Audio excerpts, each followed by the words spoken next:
ആഗോള അയ്യപ്പ സംഗമത്തിൽ ബി.ജെ.പിയിലും യു.ഡി.എഫിലും വലിയ പ്രതിസന്ധി നിലനിൽക്കുന്നുണ്ട്. വിഷയത്തിൽ പന്തളം കൊട്ടാരം സർക്കാരിനെതിരെ നിലപാടെടുത്തതോടെ ബി.ജെ.പിയിൽ പ്രതിസന്ധിയായി. സാധാരണ അയ്യപ്പന്മാർക്ക് സംഗമം ഗുണകരമല്ലെന്നും ശബരിമല വിഷയത്തിൽ സർക്കാർ നിലപാട് മാറ്റുമെന്നാണ് കരുതുന്നത് എന്നും പന്തളം കൊട്ടാരം നിർവാഹക സംഘം നിലപാടെടുത്തു.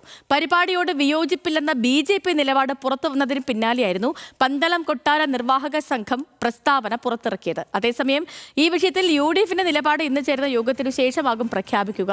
സർക്കാരിന്റെ ഭരണ നേട്ടം എണ്ണിപ്പറയാനുള്ള പരിപാടി എന്നാണ് നിലവിൽ യു.ഡി.എഫിന്റെ വിലയിരുത്തൽ.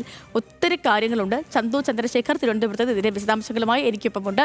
Chandu, good morning. ഈ ആഗോള അയ്യപ്പ സംഗമത്തിൽ ബി.ജെ.പിയിലും യു.ഡി.എഫിലും പ്രതിസന്ധി, രണ്ട് നിലപാടുണ്ട്. പിന്തുണയ്ക്കണമോ വേണ്ടയോ എന്നുള്ള നിലപാടുണ്ട്. യു.ഡി.എഫിന്റെ കാര്യം ഇന്നറിയാം. ബി.ജെ.പിയിൽ നടക്കുന്ന കാര്യങ്ങൾ എങ്ങനെയൊക്കെയാണ്? ഒപ്പം പന്തളം കൊട്ടാരത്തിന്റെ നിലപാട് കൂടി. Sethulakshmi, good morning. പ്രധാനമായും ബി.ജെ.പി ഇപ്പോൾ ഒരു ആശയക്കുഴപ്പത്തിലാണ്. ഈ ആഗോള സംഘം, അയ്യപ്പ സംഘം സംഘടിപ്പിക്കുന്നതുമായി ബന്ധപ്പെട്ട് എന്ത് നിലപാട് അതിൽ സ്വീകരിക്കണമെന്ന കാര്യത്തിൽ ഇതുവരെ ബി.ജെ.പിയിൽ ഒരു വ്യക്തത വന്നിട്ടില്ല. ആദ്യം ഈ പരിപാടിയെ എതിർത്തിരുന്ന ബി.ജെ.പി പിന്നീട് NSS-ഉം SNDP അടക്കമുള്ള സംഘടനകൾ ആഗോള അയ്യപ്പ സംഗമത്തിന് പിന്തുണ പ്രഖ്യാപിക്കുകയും അതിൽ പൂർണ്ണമായും സഹകരിക്കുമെന്ന് വ്യക്തമാക്കുകയും ചെയ്ത സാഹചര്യത്തിൽ ആ നിലപാടിൽ നിന്നും പിന്നോക്കം പോയിരുന്നു. അതിനുശേഷമാണ് കഴിഞ്ഞ ദിവസം ബി.ജെ.പി ഇതിന് എതിർപ്പില്ല അല്ലെങ്കിൽ ഇതിനോട് യോജിക്കുമെന്ന തരത്തിലൊരു പ്രസ്താവന പുറപ്പെടുവിച്ചിരുന്നത്. പക്ഷേ ഇതൊരു രാഷ്ട്രീയ പരിപാടിയാക്കാൻ സർക്കാരിനും താല്പര്യമില്ല. അതുകൊണ്ട് രാഷ്ട്രീയ പാർട്ടികളെ ഇതിലേക്ക് ക്ഷണിക്കുന്നില്ല. പകരം ജനപ്രതിനിധികളെയും ഈ ഭക്തരെയും ഉൾക്കൊള്ളിച്ചുകൊണ്ടാണ് സർക്കാർ ഈ പരിപാടിയുമായി അല്ലെങ്കിൽ ദേവസ്വം ബോർഡ് ഈ പരിപാടിയുമായി മുന്നോട്ട് പോകുന്നത്.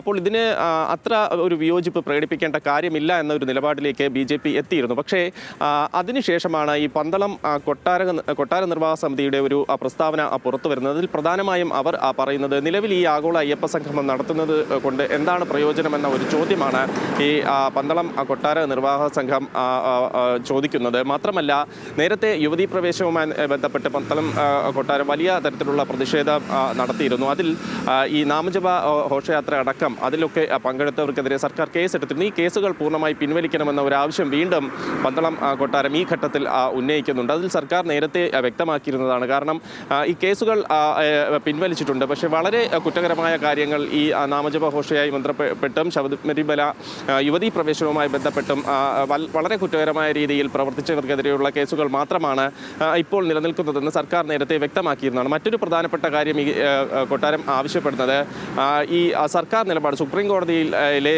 യുവതീ പ്രവേശനവുമായി ബന്ധപ്പെട്ട സർക്കാർ നിലപാട് അതിൽ മാറ്റം വരുത്തണമെന്നാണ്. അതിൽ കഴിഞ്ഞ ദിവസം തന്നെ ദേവസ്വം ബോർഡ് ഏകദേശം വ്യക്തത നൽകിക്കഴിഞ്ഞു. ഒരു പുതിയ സത്യവാങ്മൂലം നൽകുന്നതും ശബരിമലയിലെ ആചാരാനുഷ്ഠാനങ്ങൾ സംരക്ഷിക്കുക എന്നതാണ് സർക്കാരിൻ്റെ താല്പര്യമെന്നും വ്യക്തമാക്കുന്ന തരത്തിൽ കഴിഞ്ഞ ദിവസം ദേവസ്വം ബോർഡ് പ്രസിഡന്റ് PS പ്രശാന്തിനെ ഇക്കാര്യം വ്യക്തമാക്കിയ ഒരു സാഹചര്യവുമുണ്ട്. അപ്പോൾ സ്വാഭാവികമായും സർക്കാർ എല്ലാവരുമായും അല്ലെങ്കിൽ ദേവസ്വം ബോർഡ് എല്ലാവരുമായും ചർച്ച നടത്തിയാണ് ആഗോള അയ്യപ്പ സംഗമം നടത്തുന്നത് എന്ന് വ്യക്തമാക്കിയിട്ടുണ്ട്.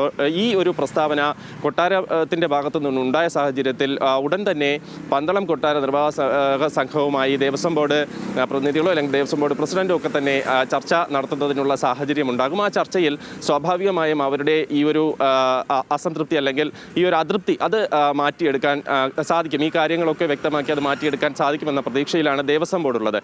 അപ്പോൾ ഇവിടെ ഒരു ആശയക്കുഴപ്പത്തിലായിരിക്കുന്നത് ബി.ജെ.പി ആണ്. ഇനി എന്ത് നിലപാട് സ്വീകരിക്കണമെന്ന കാര്യത്തിൽ ഒരു വ്യക്തത കൃത്യമായി തന്നെ ബി.ജെ.പി സംസ്ഥാന അധ്യക്ഷൻ്റെ ഭാഗത്തു നിന്നും കൃത്യമായി എത്തേണ്ടതുണ്ട്. യു.ഡി.എഫിലും ഇതേ രീതിയിൽ തന്നെയാണ് ഒരു പ്രതിസന്ധി നിലനിൽക്കുന്നുണ്ട്. ഒരു രാഷ്ട്രീയ പരിപാടിയാക്കി മാറ്റാൻ സർക്കാർ ശ്രമിക്കുന്നു എന്ന ആക്ഷേപം ആദ്യഘട്ടം മുതൽ യു.ഡി.എഫ് ഉന്നയിക്കുന്നുണ്ട്. നേരത്തെ PR പ്രവീണ വ്യക്തമാക്കിയതുപോലെ ഇന്നൊരു മീറ്റിംഗ് യു.ഡി.എഫ് യോഗം ചേരുന്നുണ്ട്. ആ യോഗത്തിൽ ഘടകകക്ഷികളുടെ ഉൾപ്പെടെ അഭിപ്രായം ആഗോള അയ്യപ്പ സംഗമത്തിൽ എന്ത് നിലപാട് സ്വീകരിക്കണമെന്ന് സംബന്ധിച്ച് തേടും. അതിനുശേഷം അവരൊരു വ്യക്തത വരുത്താനാണ്. എന്തായാലും NSS-ഉം SNDP-യും ഒക്കെ പൂർണ്ണമായ ഒരു പിന്തുണ അല്ലെങ്കിൽ പൂർണ്ണ സഹകരണം വാഗ്ദാനം ചെയ്ത സാഹചര്യത്തിൽ യു.ഡി.എഫിൻ്റെ ഭാഗത്തു നിന്നും വലിയ തരത്തിൽ ഒരു എതിർപ്പുണ്ടാകാനുള്ള സാധ്യത ഇനി കാണുന്നില്ല. പക്ഷേ ബി.ജെ.പിയുടെ ഭാഗത്തു നിന്നുകൂടി ഇനി ഈ കാര്യത്തിലൊരു വ്യക്തത വരേണ്ടതുണ്ട്. എന്തായാലും സർക്കാർ അല്ലെങ്കിൽ ദേവസ്വം ബോർഡ് ഈ 20-ന് തന്നെ ആഗോള അയ്യപ്പ സംഘവുമായി മുന്നോട്ട് പോകാനുള്ള തീരുമാനത്തിലാണ്. ഇതിൽ ഫണ്ട് വിനിയോഗത്തിൻ്റെ കാര്യത്തിലൊക്കെ കഴിഞ്ഞ ദിവസം കോടതിയിൽ കേസ് പോയിട്ടുണ്ട്. അത് അടുത്ത 9-ന് പരിഗണിക്കുമ്പോൾ ഇത് ദേവസ്വം ബോർഡിൻ്റെ പ്ലാറ്റിനം ജൂബിലി ആഘോഷങ്ങളുടെ ഭാഗമായി സംഘടിപ്പിക്കുന്നതാണ്. മാത്രമല്ല